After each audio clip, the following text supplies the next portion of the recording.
Six, 5, 4, 3, 2, 1, 0.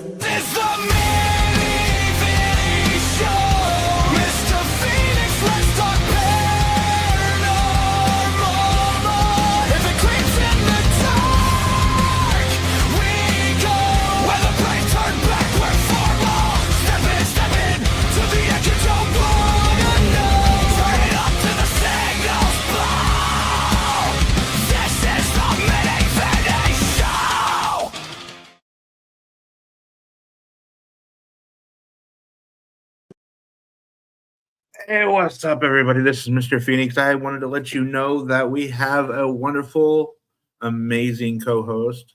She is Nicole. Can you talk? Hi, guys. How's it going? There it goes. It's working. Can you hear? All right. Good. All right. We've got a great, amazing guest, and we have a giveaway. So hopefully you remember the special secret code word. That way you can type it into the comments. And, oh yeah, that's my thing. Never mind. Anyway, let's hear it for Justin and Chris, who owns the Savannah Paranormal Museum. Heck yeah. Ooh. Oh, applause. Hardly ever expect applause on a podcast. Hey, how's it going? Great. How are you? Doing well. Good to be here. Oh, Thank you. You guys turned a little bit of light on. It is our gift shop lights. Yes, we're trying to create ambiance. Yes. We gotta have the spooky. Yeah. All right. So tell us a little bit about why you wanted the museum. Because you said you're the owner. So what kind of sparked the flame? So I have been kind of chasing ghosts since 1976. And so I've been chasing ghosts since I was a small child. And I've chased ghosts on 5 continents. I have had a myriad of experiences, and I've always reserved a lot of my attention towards the paranormal. And that got me a reputation among my friends. And having a reputation as being the spooky guy generally means at some point someone's going to show up at your house with something and be like, this thing freaks me out. And they'll give it to you. And I don't know what to do with it. It's just because I have an interest in paranormal doesn't mean I'm able to do something. So I had this small collection of items that friends over the years have brought to me. And my wife has a very strong rule, which is no haunted stuff in the house. And so, we have a shed, and all this stuff was in the shed. So I had the most haunted shed on the block.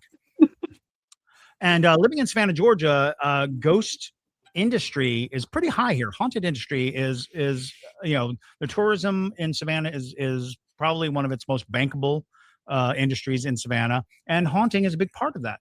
And I have run ghost tours, and I have been a part of a lot of different endeavors in Savannah. And me and my wife, we just wanted to create something that was kind of complementary. We didn't want to be like competitive. We didn't want to show up and be like, hey, we're the, big kids on the block. So after kicking it around for a while, it's like, we do have about 20 plus items. And I wonder if we could kind of like reach out and see if we could like curate a little more. And during that discussion, while we were like thinking about that, a museum in Oklahoma, a paranormal museum, was shutting its doors, and they literally were like, hey, do you know anyone who might be interested in buying these artifacts? And I was like, I guess that's a sign. So we set out to build out this museum. My friend Justin here, we call him a blocker because he doesn't seem to have any oogies or boogies. He just kind of, handles the items. Like if I get too close to certain items, I get dizzy or I'll feel nauseous. There's a whole exhibit right now that I can't even get near right now. Over time, I kind of get a little sense about it and I can handle it. But when I first introduced to a lot of these items, they make me sick. Enter Justin, Yes, who will lick the item. I will. I Oh my man. God. any qualms about He has no self-preservation at no, all. I don't. I handle. I'm willing to handle all the items. Sometimes against everyone's better judgment. Absolutely. But yeah, I have no problem with handling anything. I don't get the ill or the weirdness out of it. There's a couple that make me uncomfortable, but I don't know that that's. I think it's That's just just more common sense. how they look.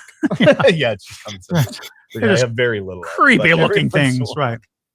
Although this last exhibit, when it first came in, even before we opened the Yeah, box, even before we opened the box of this last exhibit, I was just like, I actually, is this what it feels like? It's intense. It's really intense. So, what was the very first item that you got for your museum? so gosh, so we're looking at maybe 25 years ago. I had a friend who moved to North Carolina. He bought a farmland kind of thing, and he found in his barn it's kind of like a saw knife. It looks like a saw, and it's kind of innocuous. It doesn't really look like anything out of the ordinary. But he said that when he brought it in from the barn into his house, all kinds of mayhem was happening. He had electrical problems. His health was deteriorating. He started seeing like weird things in his house, and so without consulting me at all, he mailed it to me. Like I don't want this thing. Have it. I mean, what I just told you, I had no idea. He just sent me this thing, and I see it, and I call him. I'm like, "What is this?" And he tells me the story, and I'm like, "Why did you send it to me?" And he said, "Well, you're the ghost guy." That's what I sent it to. And so doing research, I learned that it's a butcher's saw used to cut through like beef legs and beef bones, but it is from the era of the Civil War, and when the surgical saws would fail when they're amputating soldiers, They would use turn to- those. Yeah. they would turn to these. And it was interesting because the strangest part about this saw is the other side of the saw has been sharpened. So where it would have been dull on one side, it had been sharpened to the point at which, oh, they're using this to cut through things, as well. They're also cutting with this other side, which suggests fabric or suggests, other uses than just. Oh, see, I was thinking maybe they wanted to get through the flesh faster. Yeah, Like as in a human, so they didn't want it to hurt as much. Yeah, that makes sense a lot. And so we had this item, and I had kept it actually it was in the trunk of my car for years. And yeah, exactly. And I had a very haunted trunk because I would get these things and I just drive around with them for a long time. But when Sounds like a euphemism. well, Haunted trunk. I got a haunted trunk. But when me and my wife bought our house, we started just putting it in the shed. We started keeping all these things in the shed. But that was and that wasn't the first haunted item I've ever been in contact with or had. It was the one that I kept. I've had when I was in high school, possibly the most haunted item that I had was it was a very crudely carved wooden stake. It was kind of in the shape of a knife, but it was very crudely, but it was a deep red, and it was very odd, and it would be conveyed to me that it was a vampire hunting tool, and I was like, Gotcha. I don't know that that there's any provenance to it. I couldn't tell, but I got into a lot of weird incidences where people who claimed to be vampires would seek me out. And I could not figure out why or how they would know that I had this thing. And I was like, is there like, and this was like the 80s. So it wasn't like there was like a whole lot of conversation. It wasn't like, popular. we didn't have Yeah. the internet. Yeah. We didn't, it's not like I had a cell phone or that I was, on the social medias. So it was very odd. And I mean, it got so bad that even my geometry teacher in high school used me as a geometry problem of if Chris Susi were drinking blood every night. Oh God. and turning people into vampires, there would be no humans left. And I'm like, why are you doing this to me? You were Buffy. Well, maybe they were showing you your adult path where you were going. It's so easy and in the paranormal field, this is a truth is that even the smallest kernel of interest will turn into a full phenomenon without you knowing, without you paying attention. Everybody will talk about it, and you won't even realize, everybody knows about this. I was not trying to get it out there. Now, the knife Gotcha. that he was talking about is on display in the museum. We It's do one of have the it on display, first things you yeah. come across as you go into our haunted artifact gallery. Okay. That's Has cool. anybody ever investigated the museum now that you have the museum all set up? Actually, we have. We've had several different groups come through, and I'm trying to. I'm really bad with names. We've had several influencers, paranormal influencers, come through. We've had people who design Equipment. paranormal equipment. Austin Maynard and his crew. Oh, you know what? I have it right here. IDC Devices came through. Okay. And they do like the Gateway project, paranormal investigating, and we've had several people come through, and we actually opened up the museum to like the public during like Halloween to give them an opportunity to come through. But within like, I think it was the very first one we had an unfortunate incident. One of our guests kind of lost their minds, really. Oh my God. Yeah. Did they have to be removed from the building? They had to be exercised. Oh, Oh, dang. geez. So did they like, actually like touch something that was in the museum, or you don't know So- how that?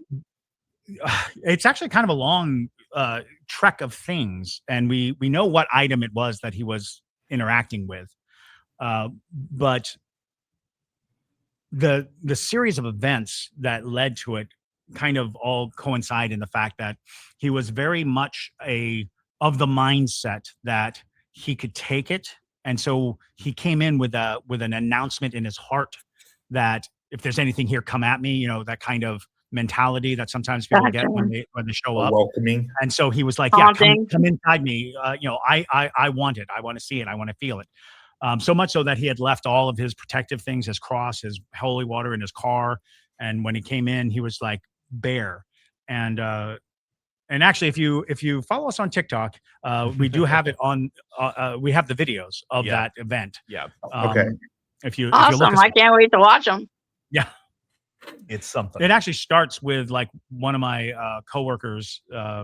We have a podcast, and our podcast producer, he got hit in the back real hard, like by some invisible force. We caught that on camera. And when this person, and weeks later, this person who came in, he got hit in the back, and that was the signal that he was going to later have this issue. Yeah. Because my producer, when he got hit in the back, he ran, he left. Just noped right on out. Snap. When this individual got hit in the back, he stayed in the building until he was incommunicable. We tried to talk to him, and he couldn't. He just growled and screamed, and it was very, very unsettling. Hey, Oh wow. So James that- Cunningham. with Wizard of Oz. He actually was here just a few weeks ago. yeah, He brought the demon toaster, one of my favorite things. and this one ate a sandwich made with toast that came out of the demon toaster. I did. interesting. What kind of sandwich? We had multiple meats and Yeah. cheeses. It was like ham, turkey. We're going for the club sandwich. Yeah, it was kind of a feel. club. Right on. You're Yeah. saying we, so you ate the sandwich too? Oh no. No. Oh, no, No. That's not my bit. I would never do such a thing, says he. Yes. I was very excited. This is the second time the toaster came around. The first time I ate a bite of toast because he Which would is let on me, display yeah, in the museum. he would not let me eat any more than one bite. But this time I convinced him to let me eat a whole sandwich. It was very So exciting. Justin, what piece that's there bothers you the most? This new exhibit that we have is it's got such a heavy feeling to it. Again, I'm not sensitive to any of this, but I think it's more of the instance around it makes me uncomfortable. We also got a doll named Melvin. Melvin is very disturbing. Melvin, I think it's just the look of him. I'm not fond of Melvin either. So James Cunningham and us had a doll exchange because we have a doll of his in our most active room, our Emeraldine room. And I can't say that there's a whole lot of extra activity, although I will say I've more than once looked at that doll thinking, did that doll move? Actually, I haven't told you this. Yes. The other day, somebody said that they had more of a bad feeling from that doll than they did from Emeraldine. Yeah, I think that doll is collecting some very sinister vibes because there's supposedly a dark entity in that room. So James Cunningham is just telling us that the doll that we sent with him to camp out at his museum, for those of you who don't know, James Cunningham has a museum in Dothan, Alabama. Okay. And he, the Wizard of Oz, has I would call them much more intense pieces, not more haunted, just the like we do not carry anything that is human remains. We don't carry anything of that nature. But James does have some of those items. Okay. So what's your most haunted item you have there? That you we're learning. We're learning. One of the things that gave us the most like visceral experience was it's called a Kuman thong, and the Kuman thong is a Thailand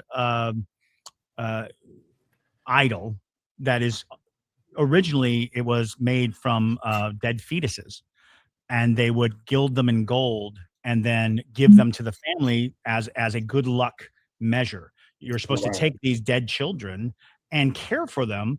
And then the fortune of the child becomes your fortune.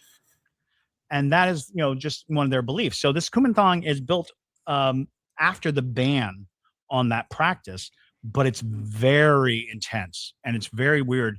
But when we first opened it, it exuded the utter smell of death. Like just rotten meat, just horrible like stench. If you had dug an open grave. Yeah, it was because there was also like a wet mud to it as well. Oh, wow. And it was just terrible to the point at which we were like, we're going to have to get rid of this item. We can't have it in the museum. But we actually had a psychic who was able to communicate with a spirit that was saying that this Kuman thong is not what we think it is. It's actually a vessel for a demon and needs a very special protection on it, a special herb. It kept saying this herb, this white herb, this herb. So I had to go and like talk to a monk from Thailand who basically instructed me that the herb is called 100-year herb, 100-year blessing herb, no, 100-year herb. Yeah. And the 100-year herb can be turned into a little amulet. We got the amulet, we put it in there, and the smell went away immediately. The moment it was the amulet, it was gone, and it was like that is probably one of the weirdest, like because it was so. Oh yeah, that's crazy. Yeah. Wow, I was thinking that you were going to buy stock in Febreze. Well, that's the next step. Yeah. So do you keep any of them like in their own like glass cases, or are they all like out together? We'll take you a stroll through. Okay. Most everything is in its own case. Nothing's out for. I mean, not very few things are just out. The more dangerous it is, the more it's enclosed. Right. We have we'll have a glass case, and then we'll have a salt ring around it if it's really bad. Yeah, because we've had several things that had jumped out and stung some people. Uh-oh. Yeah. Oh, so we were talking about it in the beginning. I'm gonna make you kind of rewind yourself. Okay. The Ouija board. How many do you have, and like what kind of era are they from? How many do we have? 1, 2. I think it's like 10. 3, 4, 5, 6, 7, 8, 9, 10. Yeah, probably like 10. Around 10. we're getting them at such a fast pace right now. We haven't kept track. Because people do not want their Ouija boards. There's a lot of people who are just like, this is, a terrifying thing that, my kid had this experience, or I had this experience, or this happened here. So we get a lot of drop-offs of things. Uh-huh. And the oldest that we have is like a 1926 William Full. We also have several 1960, that's 60 to 71, I think, version. Several pretty modern ones too, but The new We have age. a Stranger Things Ouija board. we do have a Stranger Things Ouija board that came to us from an Nice. exorcist Yeah. who sent it to us and was like, here, That's take kind of this. cool, though. And yeah, it's one of those things where you're like, is this just, what? Because I think it's still wrapped, right? Yeah, it's still not right. even It's never open. been open. And it's Oh like, my. it was just among the belongings of somebody who is having such an intense experience Hmm. that just to be on the safe side, they You just got I rid of had it. I had a client that came to my shop, and she had a Ouija board, and she does paranormal investigating, and they have a team down here and everything. And she had a Ouija board, and she gave it to me. She was like, "Here, take this thing. I don't know what to do with it." Mhm. And she was having all kinds of issues supposedly, but I've had it for years and never had anything happen. But it was just one of the games, like the game that you got from like, Toys R Us in like the 70s. Right. Yeah. Oh yeah. Well, and that's just something that people don't fully understand, that it's not about necessarily the vintage or how creepy it is or anything like that. Many things are just terrifying because of their proximity to some tragedy or some issue. Oh, for sure. Many haunted mirrors are just those Walmart, hang on your wall mirrors. All right. They're not, they don't need to be these ornate, with devil carvings all around it. Vintage. It's about all the intention around the item and how they were, in proximity to things. And in some cases, it's just bad luck. Sometimes it's just something completely innocuous, and you're looking at it and you're like, I think this item is haunted. I think this item So has some bad juju. what do you do with the items that you get mailed to you or brought to you that you don't want to put on display? Like, how do you get rid of them?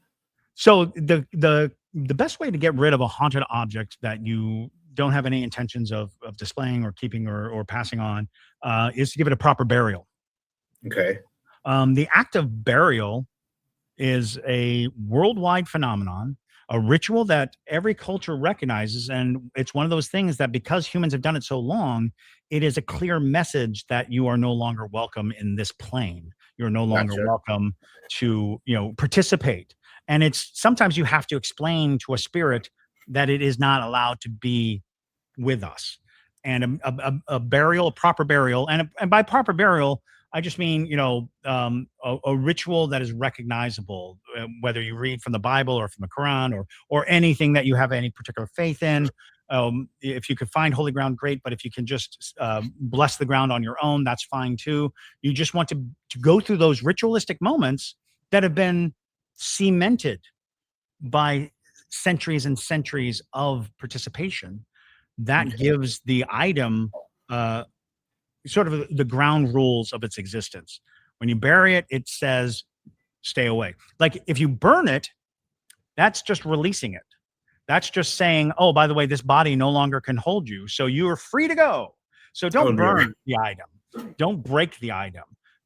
Don't throw it away, because it'll stay resonant, and then down the road find a way to either come back, not necessarily at you, but at somebody who comes in contact with it. That's the topic of many horror movies. It truly is. Yeah. Found this thing that was cursed. Okay. You have some other questions, Nicole? Have you ever like taken the museum maybe on the road with you, like maybe We to the con or something like that? So we have a mini museum, which is basically a suitcase that is set up with slats and shelves, and we have done a couple of cons locally. We haven't done any out of state cons. and it really is just a measure of getting the word out there. But for the most part, the things that we had selected to go on the mobile museum are the ones that aren't so highlighted in the museum itself. So We've also kind of got to be careful what we bring out and about Yeah. to people. Yeah. Right. So it We've doesn't got- bring something else back with you. right, exactly. Yeah. We've curated the museum with all sorts of different protective items to keep everything here. And to dampen them, and to because we're not dampen 'em. interested. We're not trying to scare anyone, and we're not trying to like curse anyone. We don't want anybody to come in and get damage from these items. So we have put like many different cultures, symbologies, many different cultures, kind of protections all around, so that the spirits are less inclined to cause damage or to kind of lash out. Right. But when we leave, it's hard to judge which items are the safest to travel with. Yeah, I've seen quite a few kind of like traveling museums or whatever here in Orlando, where like they'll take like a whole trailer full of stuff to a convention. Oh, sure. No. We only we're actually a very small museum, so we Right. try not to diminish the in-house exhibits too much. So it's basically the size of a Foot Locker. Okay. But it'll house somewhere in the vicinity of 12 items. So you're going back to your haunted trunk again. Yes, exactly. Back to the haunted trunk. Yeah. So what item would you like really want in your museum? Like that's already out there. The money grabber. It's a difficult question. Well, and that's one of those things is I don't really covet any items per se. Mostly because the idea behind the museum was also kind of I would love for people to be able to kind of test how they feel around these items to see, because to me, if a skeptic shows up, walks to the museum and nothing happens, he's reinforced his faith. And if a person who has vast sensitivities comes into the museum and has all these things happen, that's reinforced their faith. So I'm never thinking, oh man, if only we had this item, it would really make people pay attention. Because a lot of what we're trying to do is just slowly open the door. And so we don't want to like throw them off of the diving board. A lot of it is more kind of an education of the paranormal than trying to scare anybody. Right. I was going to say, because my mind keeps wrapping around Robert the Doll. I mean, he's down in Key West. We have we went to Key West and we bought like one of the Robert the Dolls from the Robert the Dolls gift shop in there. And we have it on display as by the way, this is the kind of thing that we have a paranormal history room. And we filled that with, these are famous things that people have noted or experienced or, and so I would not necessarily want Robert the Doll. He seems like a handful. Right. I wouldn't necessarily want Annabelle. She seems like a handful. I know, getting lost at everything. I mean, yeah, right? I don't like any of that. That's I need my dolls to behave. I need my artifacts to stay put. But yeah, I do think that it's more about what I would love is items that carry with them the weight where people sense it, and so the more people that sense it, the more those are the items I want. I want items where people, when they stand next to it, go, oh, they have that moment. They feel it somehow. And I've known many people to be in the presence of Robert the Doll and Annabelle and not feel anything. But I think that's also too because they're expecting so much, because they're holding a high bar. And it's like if you have some celebrity haunted item, it's possible that people will sabotage themselves. They will kind of get in their own way of the experience because they're so busy thinking that they're going to have their face eaten off or something. My favorite thing about this museum is that we accept items from people who want to get rid of them. So we've been open a year and this museum is completely different than it was when we opened. A lot of that is just from people bringing stuff in. They're like, oh, thank God I have some place to put this. Absolutely. And those are the items that I love. One of my the Nightmare Mare. Yes. People who have these, or the Calamity Clown. Yeah. We have so many items that have been given to us from people, and they later tell us that all the problems they were having are now gone. All the issues that they were having were released from them. Yeah. As soon as they gave were away us from the it. item. We had an item that the woman did not want to get rid of, Mm. and her friends basically bullied her into getting rid of it because they were certain that item was just cursed. It was just causing her life so much stress and so much problems that they were concerned for her, not literally for her health. And it was one of those things where when it was delivered to us and she was free of it, her life took this huge turn. It just cool. improved. Yeah. And it's like, that's so awesome. fascinating and interesting. Whether or not it's a paranormal question or just a, psychological question, that's up for exactly. anybody. Yeah, it might just Right. be in Yeah. her head, but But it what was made it interesting was better. Right. she loved the item, and she refused to acknowledge that anything about the item was causing her these problems. And it wasn't until she was away from the item that her life improved enough for her to remark, oh, this is, my life is markedly better. So those are the items I want. Yeah. To get in the museum absolutely. is those items that we're so personally. And they come, damaging. anything that has a good story, anything that gives us that solid, because most haunted items do not come with stories.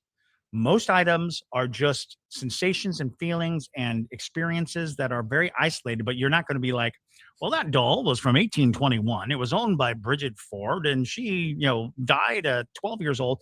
It's very hard to get that much information out of like just an Yeah. object, especially like a mass-produced object, like a doll or some innocuous object that, you're not going to look it up and be like, oh yeah, this was in the Sears catalog in 1948. It's very difficult to track a lot of things. Right. Well, I was going to take a little small commercial break, Yep. show an old commercial of Vinny, and you mind taking us on a tour? when we Yeah. get back? We'll walk you around. All right. And then also after the Awesome. tour, we will be doing the giveaway. So be ready and have that secret word. All right. See you in a minute. Hey, what up? This is your boy Vinny MG from the Mini Vinny Show. Come and watch me and my boy Mr. Phoenix every Friday at 7 p.m. Eastern Standard Time. And don't forget, let's talk paranormal.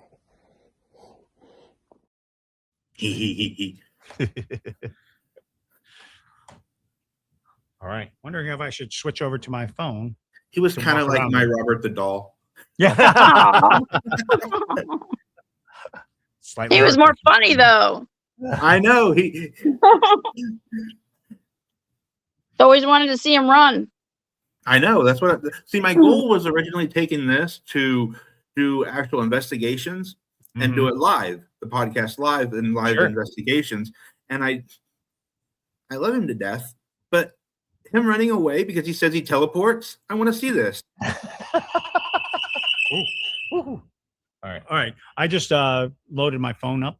Okay. Yeah. I will put And it up so- right now. There we are. I'm going to Turn make off this my mic.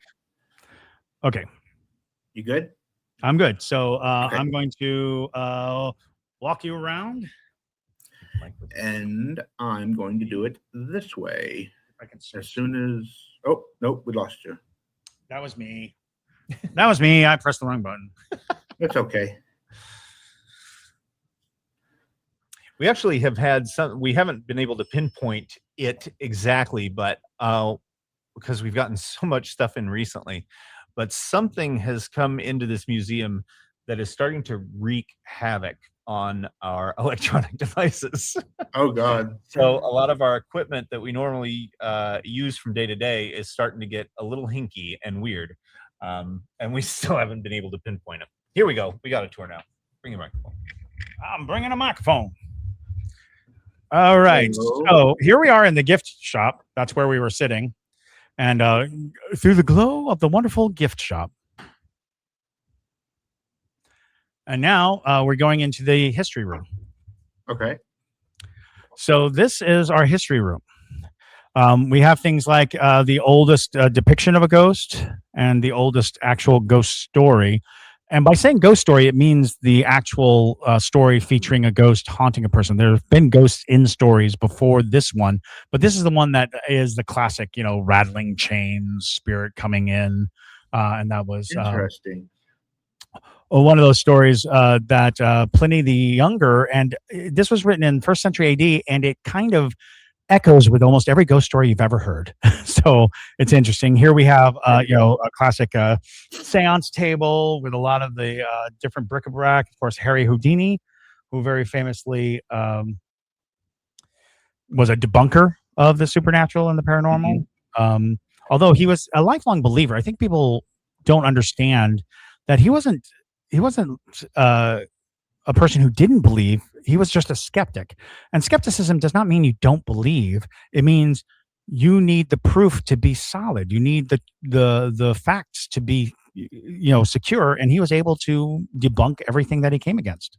But if you think about really what the seances were like back then, it'd be a lot absolutely. easier to debunk a lot of things. Right. We have the Sure, Fox yeah. sisters here, who were the famous spiritualists and kind of launched that mid 1800s spiritualist movement. But here we have the pictures of William Mumler, who was, famously has ghost photography. But while everybody kind of admitted that it had to be fake, in the end, no one could prove how he did it. And this is the only haunted object in our paranormal history room, in this room right here. And that is a old mirror that is monumentally haunted. And we actually have salt down here to protect people from the spirit that continuously tries to reach out and grab people. Oh, wow. We have a lot about the haunted witchcraft. Here's Robert the Doll. And we got an Annabelle too. We kind of explain that what the significance of these are. These are famous ghost photography. These are all, believed to be legitimate pictures from of ghosts caught on various devices. This is kind of a world how different cultures deal with the paranormal. And so we have a lot of that here. And then we come into this room, which is our Savannah room. And in the Savannah room, we actually have a map of Savannah. And it actually shows you the places. And then we have the little red strings that go to their locations. Nice. And the idea was to, it looks kind of like one of those conspiratorial murder walls. But it's there so that people can see how haunted this city is. Well, you're kind of like a mecca there, Savannah, with the ghost tours and all that. Oh, absolutely. And this is, fascinatingly, where the only the commercial places are here. None of the private residences that we have ghost stories for is here, because I don't want people to, show up at someone's house going, "Hey, where's a ghost?" So, and this is Gullah and Geechee stuff. Drums and Shadows, which is a works program book that actually covers a lot of folklore and belief in spirits. A lot of the superstitious things. We have a representation of the hag right here, and the haint blue, which they use to protect from spirits. Then we got a nice little selfie mural where you can have a seat and do that. We have some artifacts from the Pirate's House and Sorrel Weed House. And then we go into the cryptid room. Cryptid room has a wide variety of cryptids, ranging from Hat Man to the Jersey Devil. We've got the Frogman, Loveland Frogman, Chupacabra, Fresno Walker, Bigfoot. But this is actually the main haunted room. We actually barricaded it on this side with a 100 Blessing sword right here, which is a Chinese exorcism tool. And that's the first object right there. And this is the first artifact, that saw that we were talking about. Wow. And then here is our main artifact room. That's really nice. What was the actual item that the lady did not want to depart from? I'm not sure I heard that question. The item that the lady didn't want to get rid of, and then when she did, she. Oh, that was the horse. Yeah, the nightmare mare. Oh, okay. That is a clown that cursed me briefly. It cursed you? Yes. Why The horse- briefly? I'll explain that in a minute. This horse right here is the one that the lady did not want to get rid of. Okay, it's really Oh. kind of cool. I can Yes. kind of see Yeah, that. it is. I wouldn't want to get rid of that either. Right. Yeah. It's very cool to have. She found it out in the middle of a field and it was surrounded by dead grass. Wow. That's crazy, though. Is it just Uh-huh. wood? It's actually plastic. Oh, So who's Melvin? Is that what the name is? This one's Charlotte. She's pretty active. We're gonna get to Melvin here in a sec.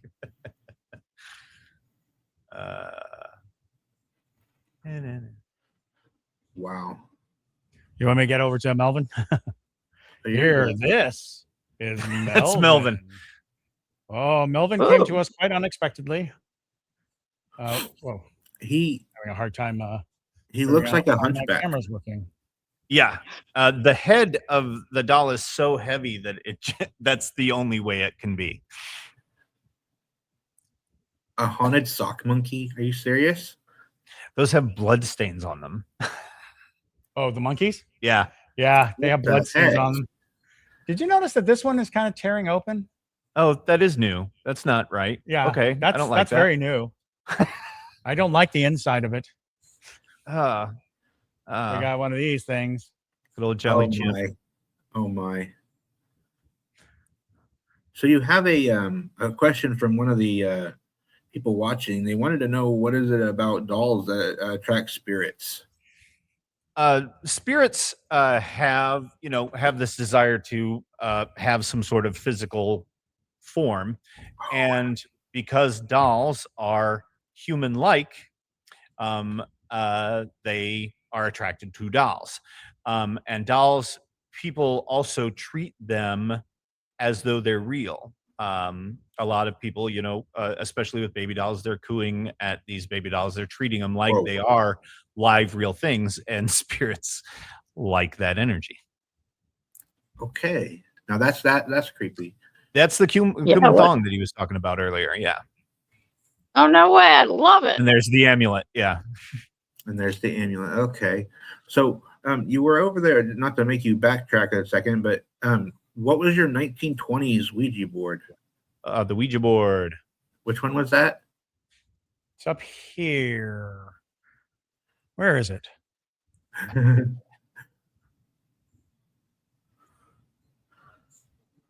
I think it's one of those at the top, isn't it? Yeah, Suze? it's Yeah. this one here. Yeah. There you go. Okay. Because this one became the replacement. They did the exact same thing, but you can tell because it goes from William Fuld to Parker Brothers, Okay. or it goes from Parker Brothers to William Fuld. No, it goes from William Fuld to Parker Brothers. Yeah, because Parker Brothers did it for a second. Yeah. Nice. Yeah, And great here we have- museum. And we have Justin in his natural habitat. I am haunted as well. Hello. So the briefly cursed clown story, the clown that I said earlier that I was briefly cursed by, was delivered on our doorstep in the middle of the night. So I came to work one morning and there was a box wrapped in a trash bag, and roughly scrawled on it in Sharpie was "For Museum." And I opened it up and it had a box that had all sorts of creepy writing on it. It had almost like a prayer or something on it. Yeah, and on our Ring camera, we saw them doing a ritual, ringing a bell and putting out all these things. It has like We didn't find out till later, though. all kinds of protective charms on it. It's got a little container of eggshells. It has a black salt container. Ripped up They really, pieces of paper. ripped up pieces of paper. They were really serious about getting rid of this curse. Wow. And so I just did what Curator does. I unpacked the box and I was like, oh, it's a creepy clown. Sure, I understand why they gave it to us. And I put it in a little glass case and I put it up. And once I went about my day and went home.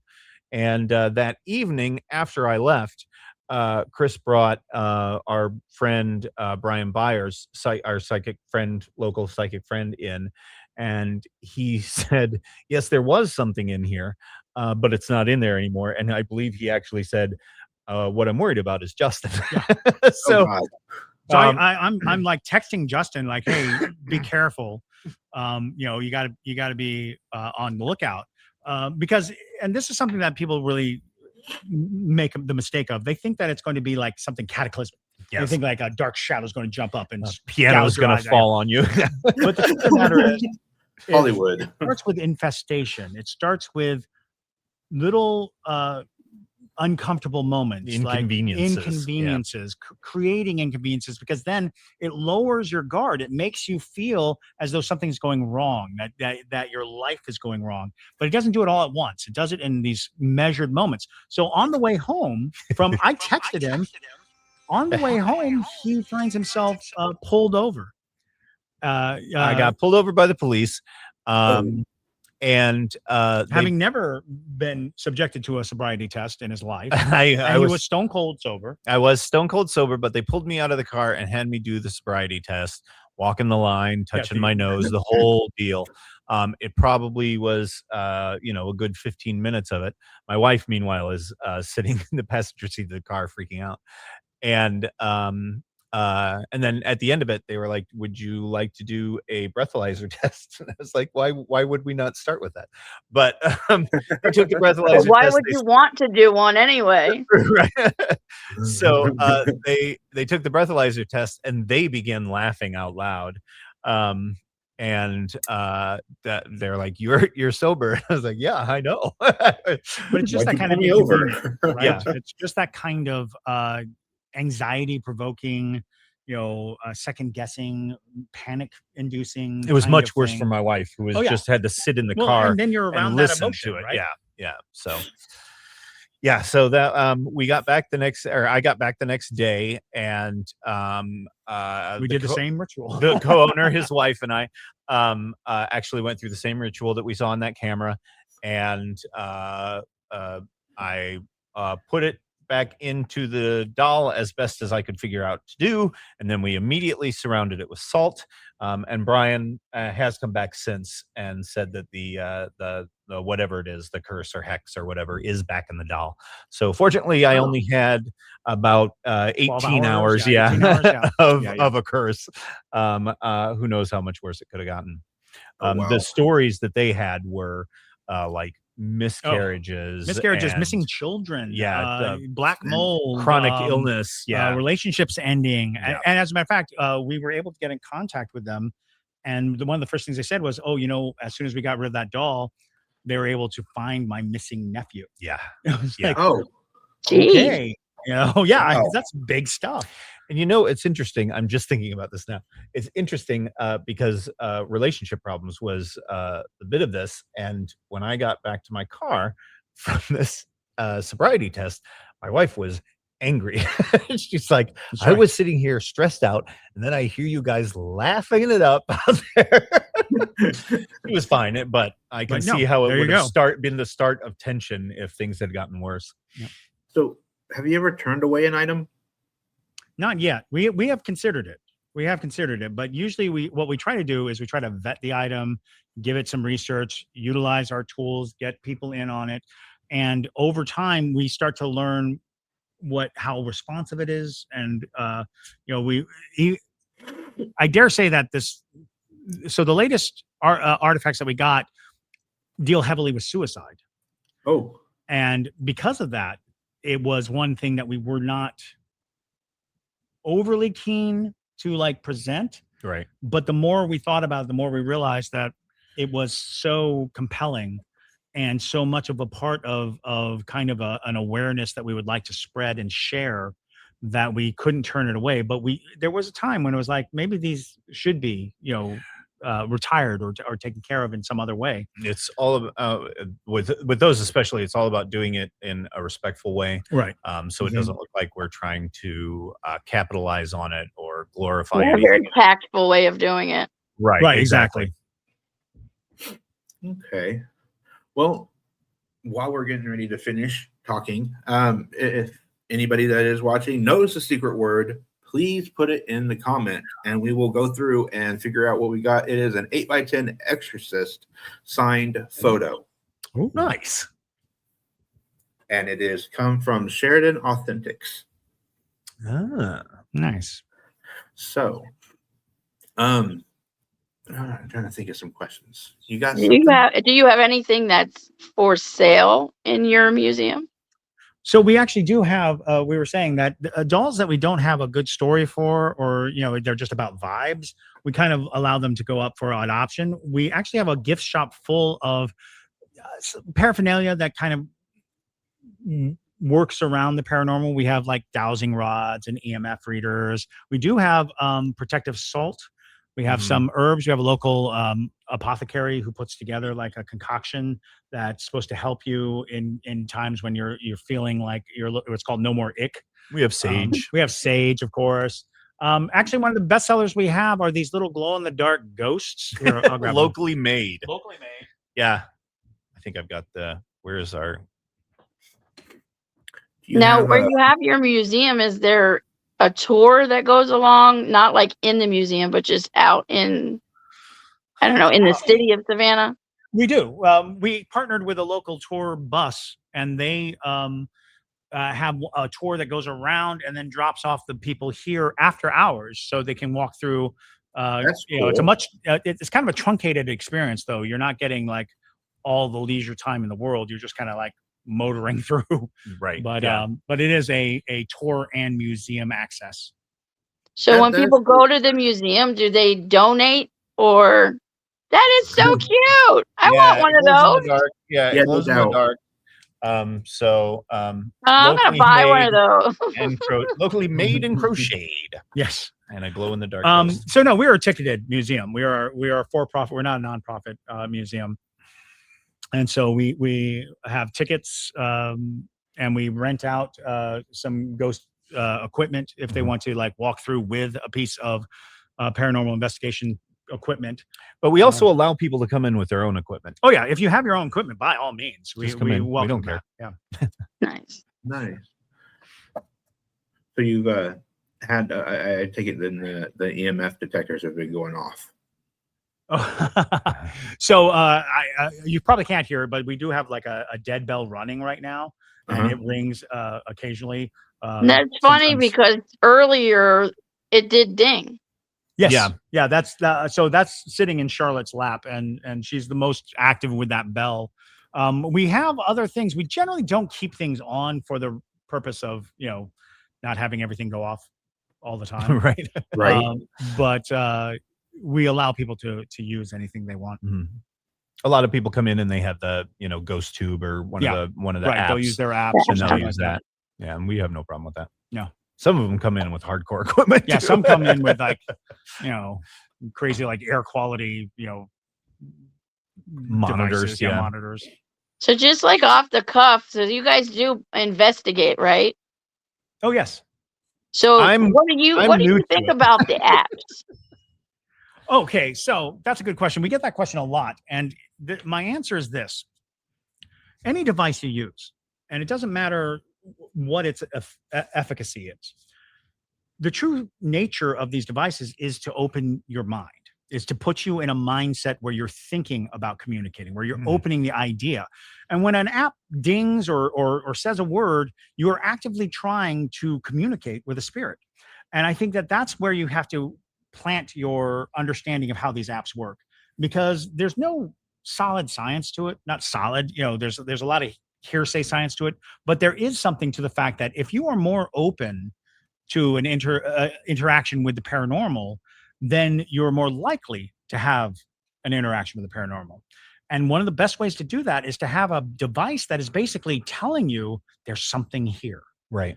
And putting yourself on that wavelength, putting yourself on that path, because some devices are amazing. They do incredible things. They're reading, the slightest vibrations and the slightest things. But I will always contend that the best piece of paranormal investigation equipment is the human heart, is the human mind. We need to be attuned. And I think that the equipment helps us invest our attention, invest our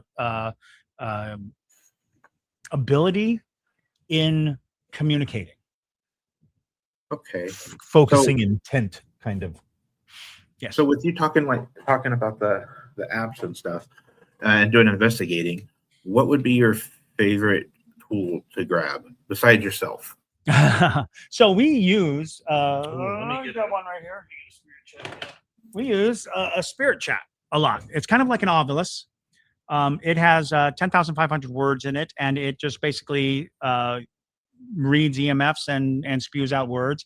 And I would say it's like 85% nonsense. It's not saying anything that is, it feels very random, but it feels random until it's not. Until it says something that is so on the nose, so in the moment. And that kind of rattles you into being like, oh gosh, something is trying to communicate with me. Something is coming about. So we do enjoy that. We actually rent these out to our guests so they can walk around. It speaks. It has a really interesting vocabulary. And we've learned, there are patterns, sure, naturally, but they do seem to be kind of in that vein of, I think this thing is attuned to me. Okay. Where can someone get one of those? So these are offered by GEC Paratech. Okay. Yeah, you can find them online, GEC Paratech.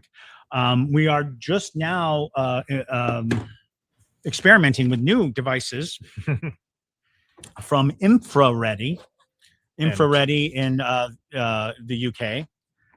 So this is a spirit bridge. The spirit bridge is very bizarre because what it does is it's picking up syllables. It's picking up phonetics, and then it uses an AI model to match the phonetics to a pre-recorded something. And we've gotten some very weird, like to the point of which I'm like, I don't understand how this is working at all. But we've had like whole sentences, like, and like dramatic sentences. The one that we got was like, there's something behind you and it's not friendly. Yeah. And it's like, Oh, wait God. a minute. Yeah, exactly. You're like, hang on. This is supposed to be just spitting out, the occasional word. This is very odd. And we've had like children screaming, which very, very disturbing. Lots of strange sounds. So demonic sounding growling. Oh yeah, and stuff. growlings and laughter, which does not make sense for what it's supposed to be doing. So I'm in contact with the manufacturer trying to get a handle on what it is. So I've ordered a couple of those other devices. And I will say again, if you're looking for something that keeps your brain alert, finding devices like this really does change the game. You're in a situation, and then a device starts telling you things, and you'll hear this all the time because people are like, oh yeah, these are designed to like say scary things or make it really spooky. I think there's an app called Necrophonic where the voice is like, hello, it's like these scary voices are in it. And it's like, yeah, that's fair. They are playing on the notion of what you're trying to accomplish, but it's about being aware and ready to receive information. Open. And I think you will open up when you have these devices running. And I'm not a naysayer of any type, because I am genuinely of the idea that the equipment is just icing. It's being in the space is really the key. Being there where you can feel and sense. I've never had a piece of equipment be the end all be all of an investigation, but I have had amazing moments of what seemed like interaction because of the equipment. Right. Okay. So Yeah, I kind of go along with like if you have something going on in your body, you have something going on a piece of equipment, and you have something in a photo all at the same time. Yes, And all of absolutely. those coincidences can't just be a coincidence. Exactly. Yeah. So we've got 1 minute left. Okay. I will say this: nobody has come up with the code word, so we are going to say it now and go till the end of next month for the giveaway. And the code word is ghost fish. Ghost fish. Ghost fish. So My favorite kind of fish. hopefully We're just talking about a ghost shark. next I would say probably at the end of next month somebody gets the right one and we be able to give it away. Now, is there anything that you want to promote, you want to tell people? The platform is yours. You can find us on any social media under Savannah Paranormal Museum. We have a website, we have an Instagram, we have a TikTok, we have Facebook, we have a YouTube. And a lot of the stuff, a lot of the stuff that we talked about tonight, the experiences that we've had are all documented on our TikTok or Instagram. Awesome. I look forward to looking at it. Yeah. All right. Well, gentlemen, we're definitely going to have to come visit. Yeah, please do. We would love Heck that. yeah. Yeah, Road that's trip. we got a road trip coming up pretty soon. Nice. Thank you very much. You've been wonderful guests. I absolutely love the museum. Thank you. Is there anything you would like to add, Nicole? No, not right. at this time. All right. Well, everybody, let's talk paranormal. We will talk to you next Friday night at 7 p.m. Eastern Standard Time. You guys have a wonderful time. Thank you very much. Good night. Thank you. Good night.